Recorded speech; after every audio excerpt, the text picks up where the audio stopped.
Hey everybody, it's Friday, time for SMG viewers' comments. Let's get right to it. Hey Glenn, what do you think about analog recording today? I think if you're gonna open up a business, you probably should stay the hell away from analog because you're not gonna make any money. Tape costs, what, $400 or $500 a reel? I could be wrong here, but 2-inch tape's always been really expensive, hence the reason for switching to digital. You're gonna need an awful lot of money for a tape machine, for upkeep on that machine, and then you're gonna need a mixer board as well. The best ones cost hundreds of thousands of dollars. So yeah, sure, if you got money to throw away, great. I'm sure an analog studio would be absolutely amazing.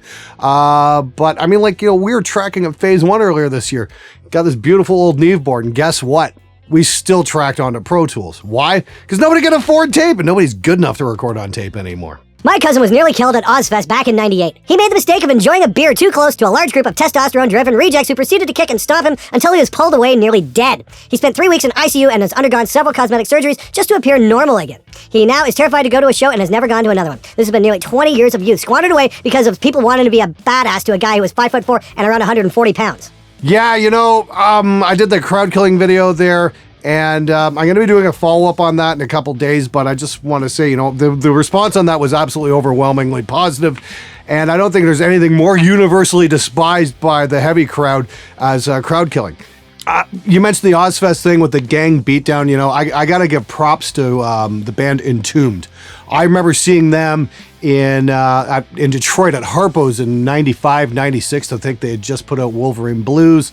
It's a little fuzzy there, so excuse me if I don't get the dates correct. But I didn't know who the hell they were. I heard Pantera was supposed to show up that night, which they did, which was really fucking cool.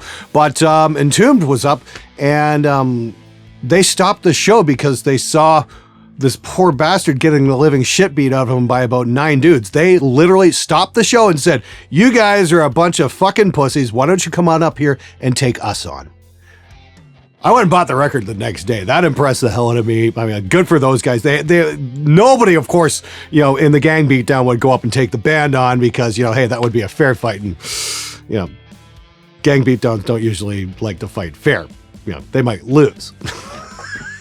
But seriously, kudos to Entombed.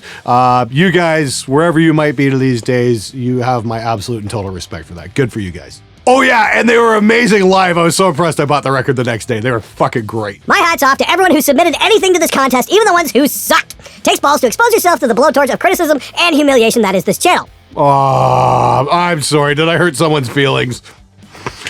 Yeah, can't sit here and bullshit people if something's bad. I mean, like, I'm not doing anybody any favors if I tell them, oh, hey, great job, you know?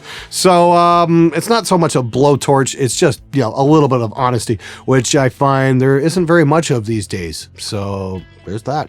Hey Glenn, is it possible to use an external preamp with an interface? I know my PreSonus preamps are not so decent, would like to try that. Yes, you can. This is a Focusrite Scarlett 2i2. It's got line level inputs on the front. Basically, what a preamp does is amplifies your mic from a microphone level to a line level. The really good preamps can cost thousands. Are you going to hear that much of a difference? I don't know. It really depends on your listening environment. Here's an idea, though. I'd really recommend, instead of investing in more expensive preamps, because honestly the PreSonus ones are absolutely fine, I'd recommend spending some money on some acoustic treatment, and you'll get better mixes that way. That, and put more time into your recording. A preamp will not magically make your record sound better. Sorry, it's not a shortcut. I know on a lot of the forums, you'll hear guys go on and on and on and on and on endlessly about expensive preamps. It's not a magic bullet though, guys. There's just no substitute for good engineering. And the only way you do that is through experience. The high-pitched reading of comments is so fucking annoying. Can't even get through half the video before it drives me so nuts, I have to turn it off. Is it supposed to be funny? I don't get it. Or is it just a product of being old on the internet? Well, you know, 107 episodes in, you're the first person to bitch, so hey, congratulations. And go fuck yourself. The riffs and leads were so uninspired, it actually hurt my soul a little bit. Cool. I don't know, I'll talk to Christian. Maybe we can write something even more uninspired and hurt your soul even more. That sounds like it'd be an awful lot of fun, you fucking crybaby. Sorry if this is cheesy, but I really want to thank Glenn. I suffer with depression, but whenever I see a notification that Glenn has uploaded, it makes me happy. Your videos are always funny and informative. Thank you, Glenn. Keep on rocking. Oh, dude, you're gonna make me fucking cry. Seriously, though. Hey, man, you know what? Thanks for the message. That is really inspiring stuff, actually. I'm glad I could make somebody's day. I'm glad I could make somebody happy, so thank you so much. Thanks for writing. Hey, Glenn, what's your opinion on cover/tribute bands? Can't say I'm a real fan of either. I'd rather go check out a band do originals. I mean, like, as it stands right now, the only person who ever had a career from a tribute band was Tim Ripper Owens, who got to join Judas Priest because he was doing a Judas Priest tribute band. And when Halford quit, he was able to step up and fill the role, but that was only for 2 albums. Of course, he went on to sing with Yngwie and a whole bunch of other stuff, and he's had a career since then. But that's one guy out of thousands of tribute bands. Better solution, write your own shit, put it on YouTube. If it's any good, we'll find out. Glenn, how do you feel about Chester from Lincoln Park committing suicide? For anyone who reads this, you are not alone. There are always people that are willing to help you. Much love from Texas. I've been asked this a number of times, and I actually was on vacation when that happened, so I'm going to just spell it out right here. Suicide's terrible. It's not a solution, and depression's a motherfucker. I mean, back in the 90s, I had a bass player commit suicide on me a few days before Christmas, so I have experienced that, and it's brutal, and I still miss the dude every single day. And you keep thinking, what could I do to make things better? And ultimately, it's not your responsibility. It's the person who's dealing with depression. And to those of you guys out there who think, that there's no way out, there's no solution, there's no way of getting around whatever situation there is, just remember you can always pick up a telephone. And that's the hardest thing to do, asking for help, especially in Western culture, because males are so fucking brainwashed to be ultra self-reliant that the one phrase you always hear coming up is, I tried everything I could think of. Yeah, did you try thinking about picking up a phone? Seriously, call somebody. There is help available. Especially these days, with the suicide rate for men being 4 times that of women. I mean, seriously, pick up a fucking phone. If you need help, get some help. It's available. Hey Glenn, what do you think about Ola England making his own guitar company? Do you think it's a good time to do so, or something like that just seems like everyone is doing now? I'm fucking excited, to be honest with you. I've played some of Ola's guitars. I've given away Ola's Flying V last year on this show. It was fucking amazing. It was the hardest thing I ever had to do. And fuck you, Justin! Seriously, I absolutely love Ola's guitars, all the ones he did with Washburn and stuff. So I'm super excited to see what he's going to come up with, because I know they're going to be absolutely fucking badass. Props to Ola. You can bet I'm going to keep you guys informed as to what's going on. And I hope if he watches this, he remembers his good friend Glenn, and he's going to send me a fucking prototype. Hey, I just bought a pair of used KRK Rocket 8s off Kijiji and noticed that when I was mixing the guitar that one of the tweeters distorted in certain frequencies.